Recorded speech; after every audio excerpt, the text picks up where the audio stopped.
Assalamualaikum warahmatullahi wabarakatuh. Saya Indra Wahyudi, NPM 186301143. Video kali ini masih membahas tentang coding Java.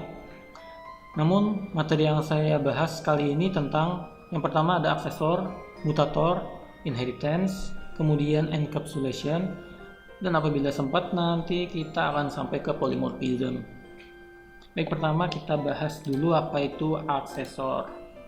Untuk aksesor itu mirip dengan konsep getter yang merupakan sebuah metode yang digunakan untuk mengembalikan nilai dari field atau variabel yang memiliki hak akses private.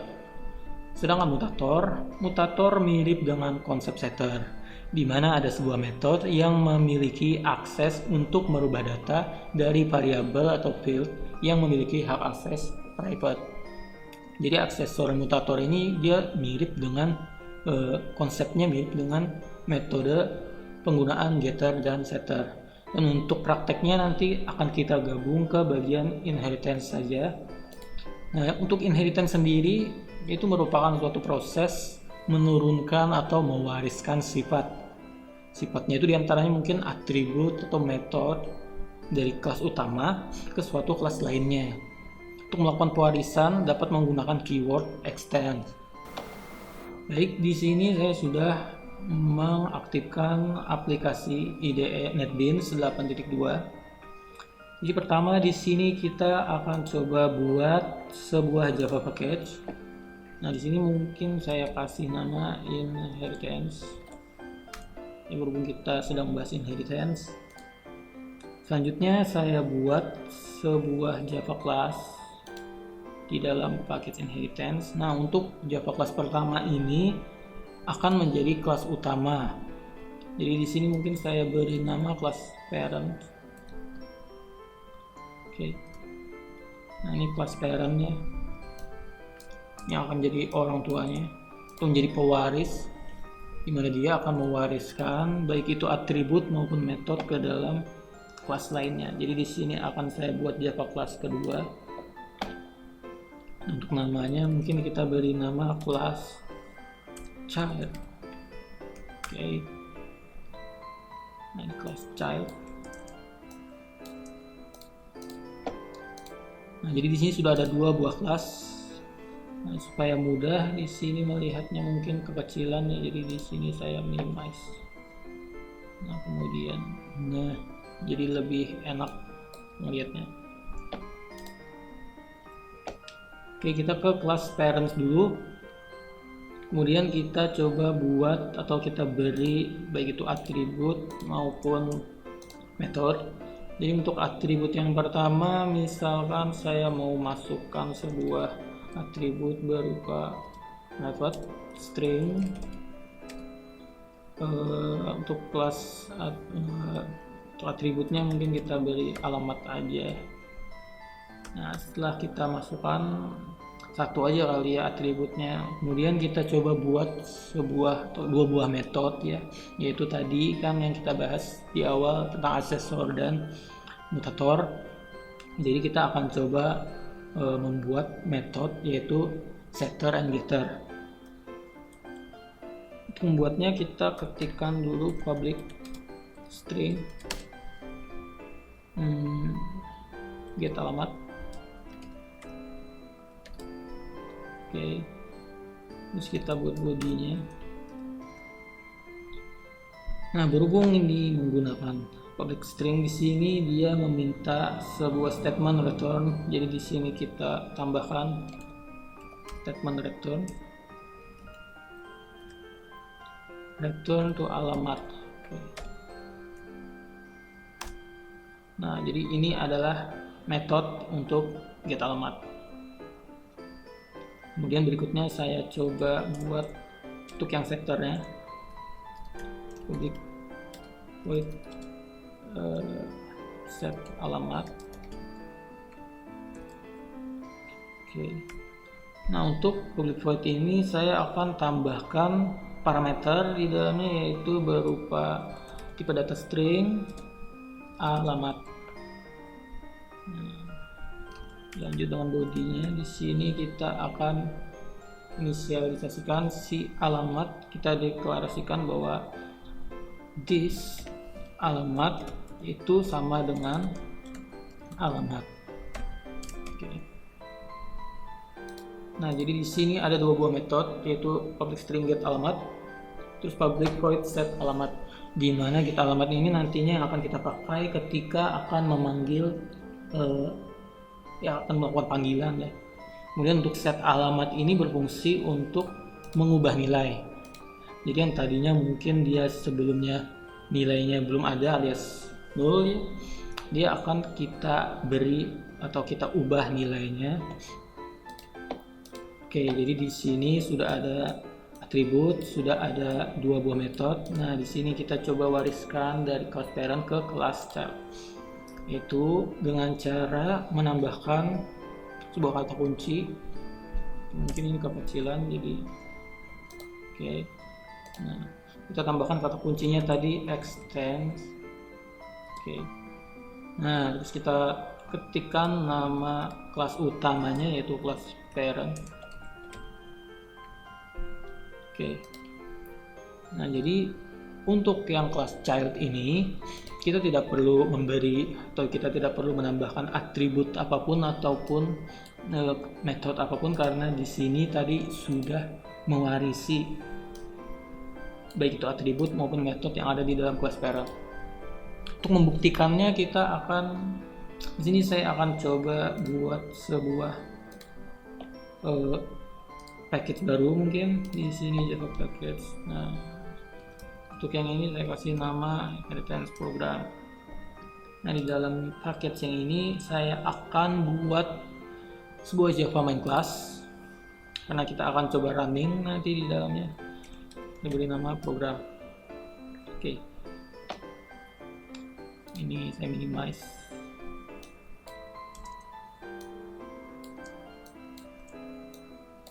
Oke.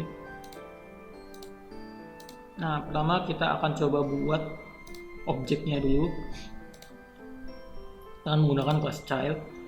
Jadi untuk membuktikan apakah benar di dalam class child ini meskipun kosong dia bisa dipanggil dan bisa menggunakan metode yang ada di dalam class parent. Jadi pertama di sini kita ketikkan class child. Oke.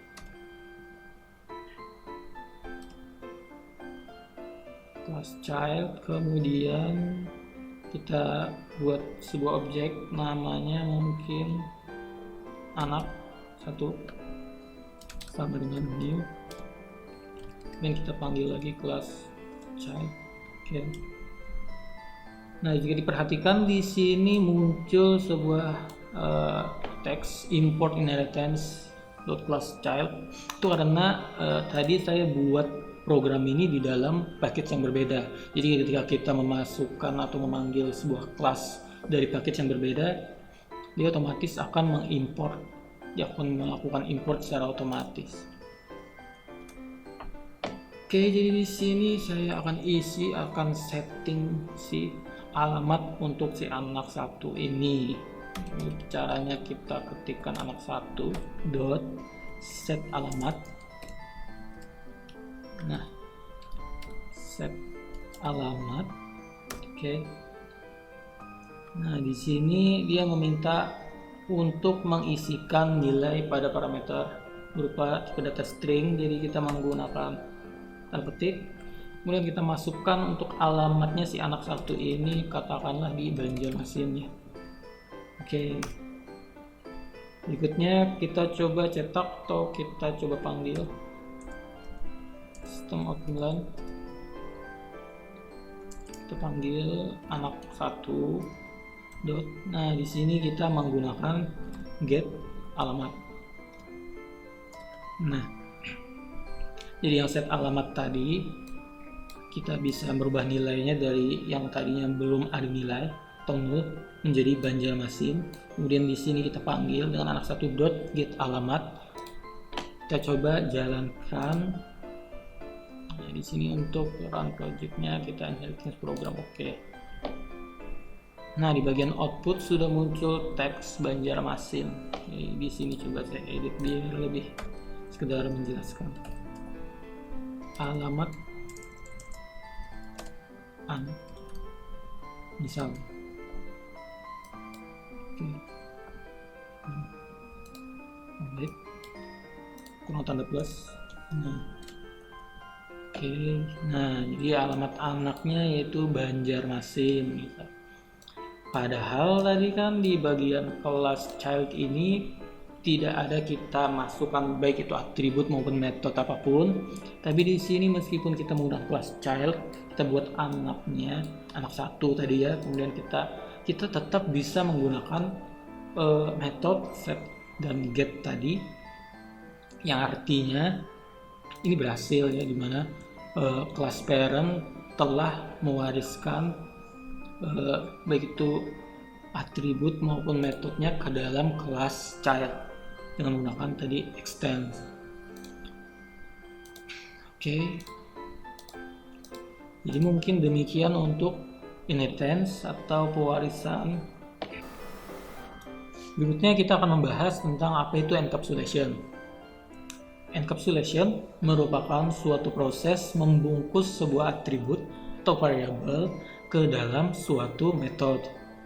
Pada encapsulation, variabel akan disembunyikan dari kelas dan paket lain atau sifatnya private ya, dan hanya dapat diakses dan dirubah value atributnya bila menggunakan suatu metode.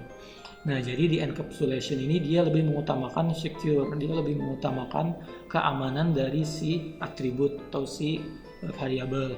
Jadi di mana kelas dan paket lain itu tidak dapat mengakses langsung kepada si atribut, tetapi dia tetap bisa merubah value atributnya menggunakan suatu metode. Jadi syaratnya di sini pada encapsulation adalah atributnya tersebut wajib bersifat private.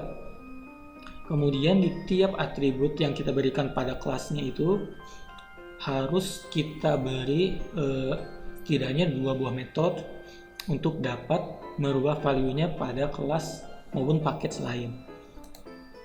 Baik, kita coba langsung ke NetBeans-nya.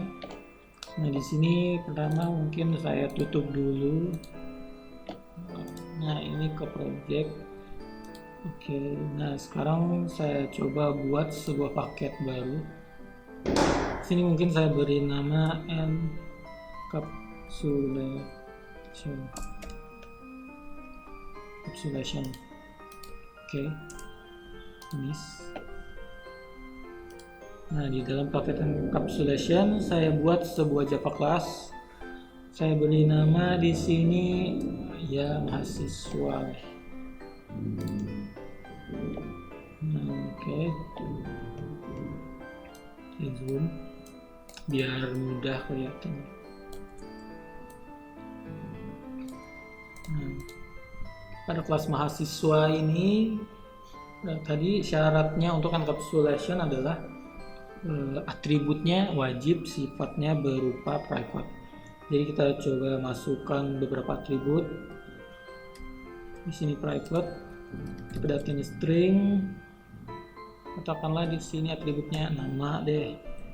Terus yang kedua mungkin private string juga deh. Kita pakai npm nomor pokok mahasiswa. Nah, kemudian tadi syarat berikutnya pada encapsulation ini harus menggunakan setidaknya 2 buah metode dengan tujuan supaya atribut yang tadinya private itu tetap bisa diubah value nilainya pada kelas atau paket lain. Nah, jadi di sini kita buatkan dulu supaya cepat. Saya menggunakan insert code. Di sini saya masukkan getter and setter. Nah, di sini ada 2 buah atribut. Saya contoh yang keduanya. Klik generate. Nah, maka di sini akan dengan otomatis dia membuat metode set and getter, setter and getter. Ini tadi adalah cara cepatnya dengan cara klik kanan insert code. Nah, di sini ada beberapa kodenya dan bisa otomatis diinsert ke kelasnya. Berikutnya di sini mungkin akan saya rubah sedikit ya. Nah, oke. Nah, setelah di sini sudah kita buat atributnya berupa private, Terus juga sudah kita buat 2 buah metode.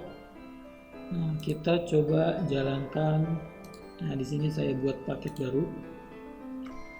Kita kasih nama encapsulation program.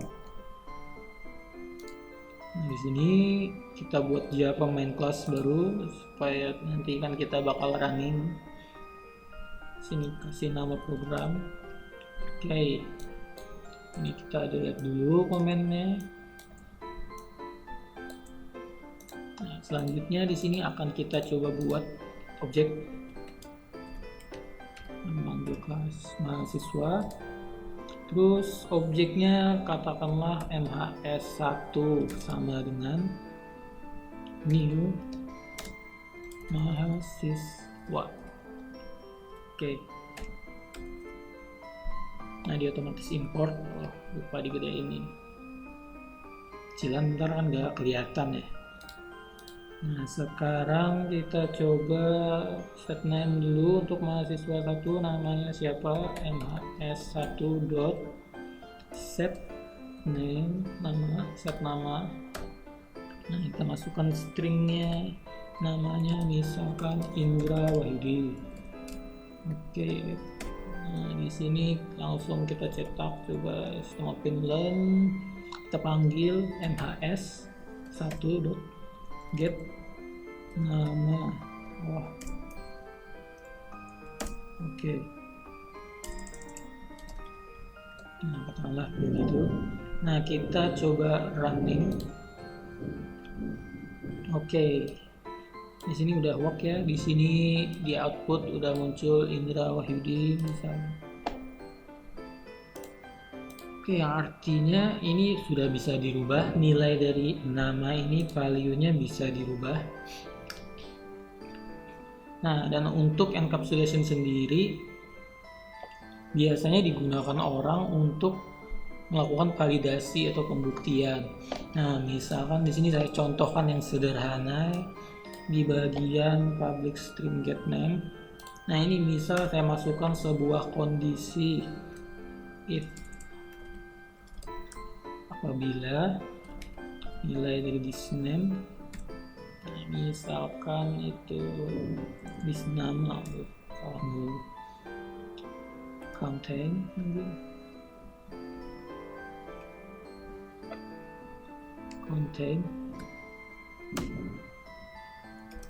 Indra Wahyudi misalnya.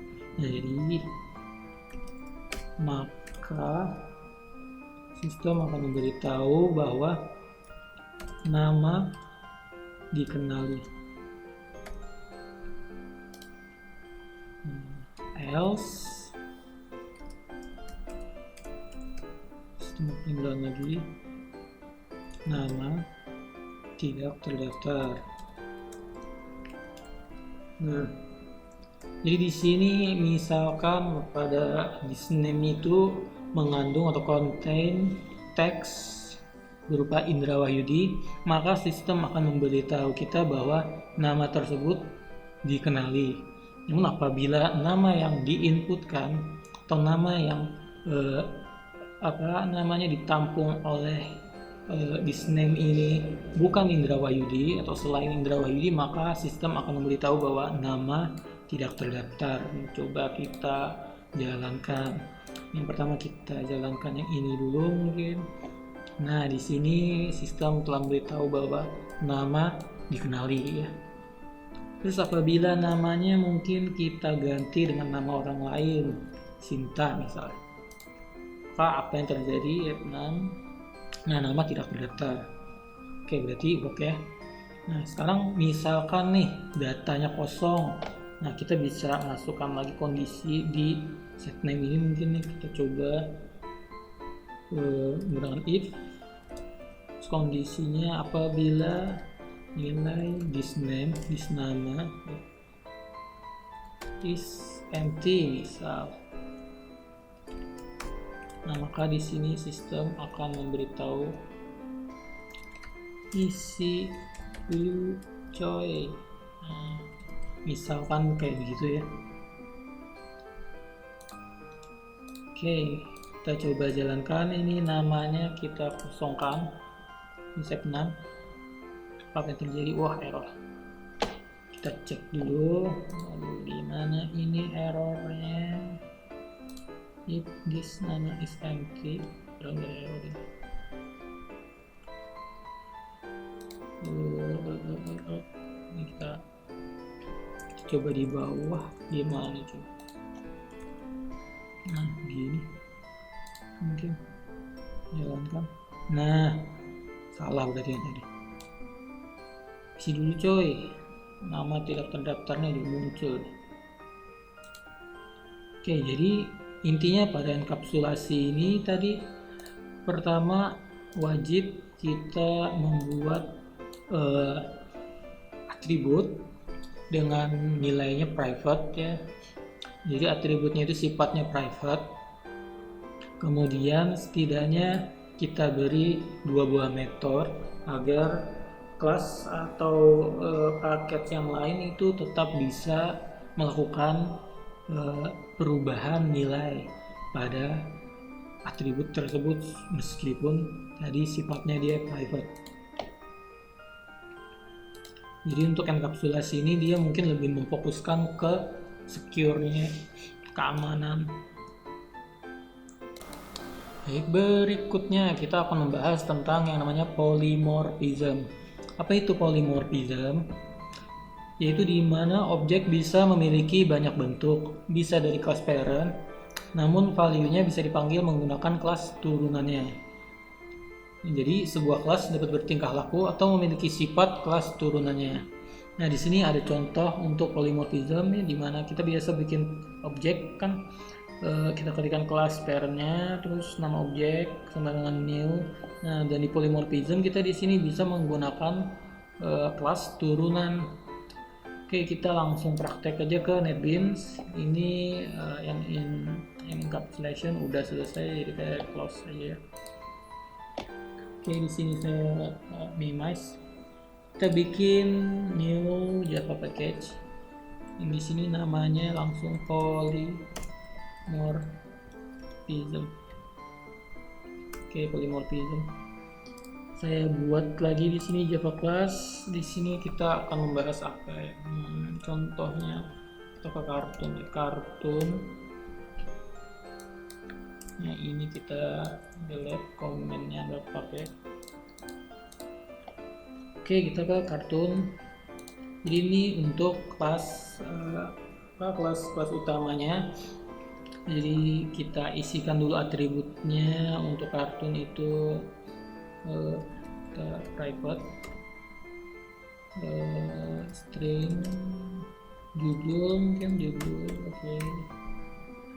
Berikutnya kita kasih ini copy paste aja judul. Setelah judul mungkin negara. Dan yang terakhirnya kita sampai 3 aja deh. Di sini berikutnya kita isi tahun. Integer tahun itu. Nah, atributnya udah, berarti tinggal metodenya. Metodenya kita pakai cara jalan pintas aja ya. Di kanan insert code, pilih getter and setter. Nah, kita contreng ketiga atribut, klik generate. Oke, di sini setter and getternya udah. Nah, berarti tinggal kita bikin kelas turunannya. Di kembali ke project, klik kanan, new Java class. Untuk kelas turunannya misalkan namanya Ipin. Ini kita zoom, kita kosongkan dulu komennya. Oke, sekali lagi deh kita bikin Java class lagi. Untuk yang ini Adit Soko Jarwo. Oke, ini juga kita kosongkan. Di situ zoom. Oke, kita udah bikin 2 buah kelas turunan. Tinggal kita kasih kita lakukan inheritance atau pewarisan.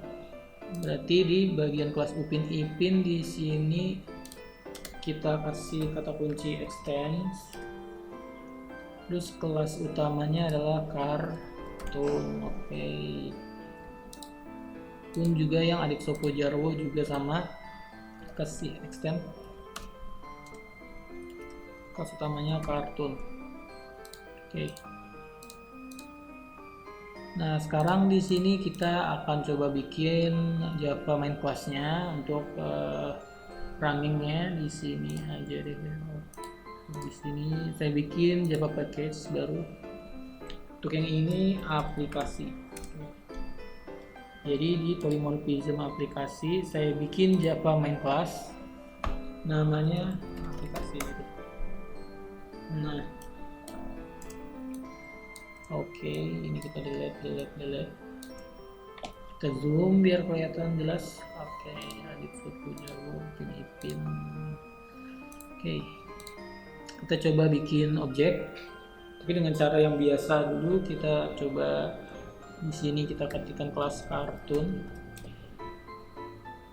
Terus untuk objeknya namanya misalkan kartun 1 sama dengan new kartun. Biasa kan gitu ya. Nah, sekarang kita coba kita set judul dulu. Kartun 1 set judul. Oke, ini judulnya kita kasih string, petik maksudnya. Oke, untuk kartun 1 set judulnya tanpa judul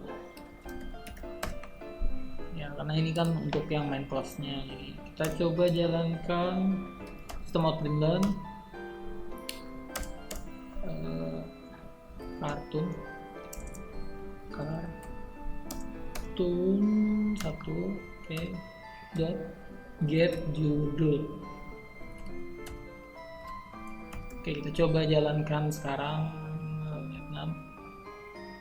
Oke, di sini tampil outputnya tanpa judul, tapi ini masih menggunakan yang main kelasnya. Oh, salah, bukan, maksudnya kelas utama.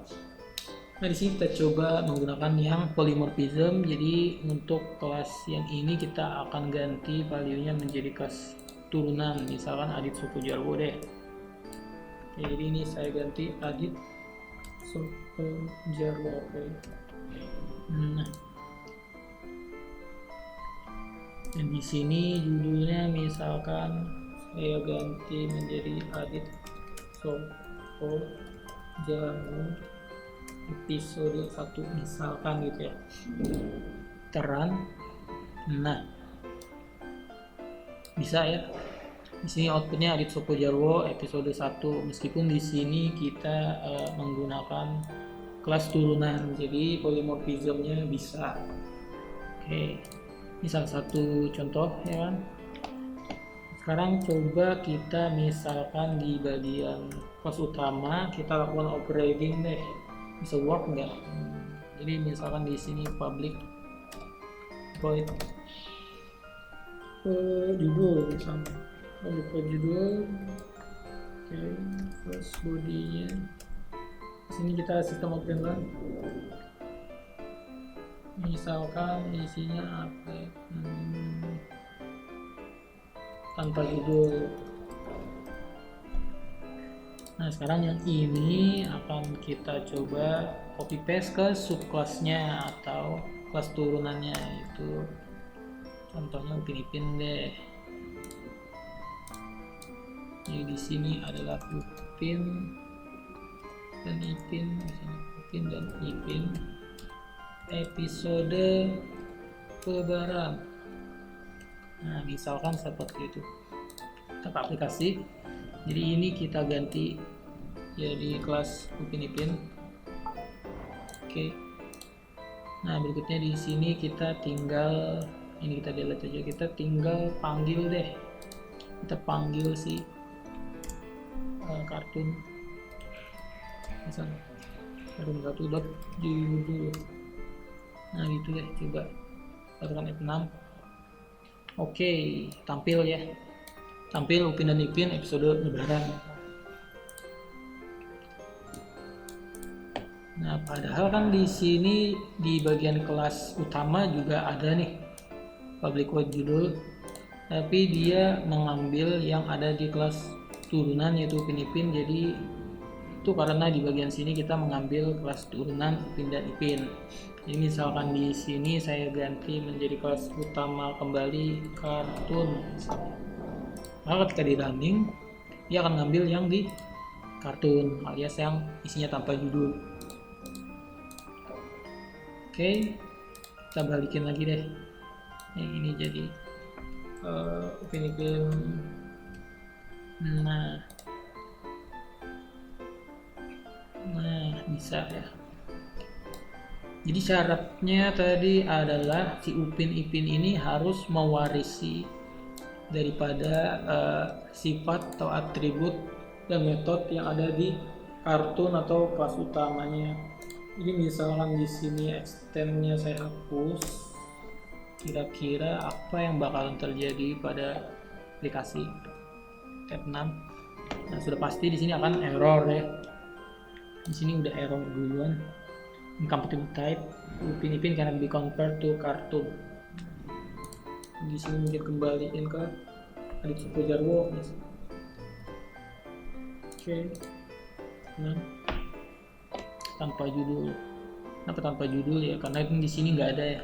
Jadi mungkin dia nggak ngambil di situ. Jadi misalkan di sini saya copy paste ke bagian yang Adit Sopojarwo lagi. Di sini Adit Sopojarwo episode 2 misalkan aplikasi kita run. Nah, oke. Jadi kurang lebih polymorphism seperti ini ya. Oke, alhamdulillah untuk materi yang mutator, aksesor, encapsulation, inheritance sampai polymorphism sudah kita pelajari satu persatu. Semoga ilmunya bermanfaat. Salah hilap mohon maaf. Assalamualaikum warahmatullahi wabarakatuh.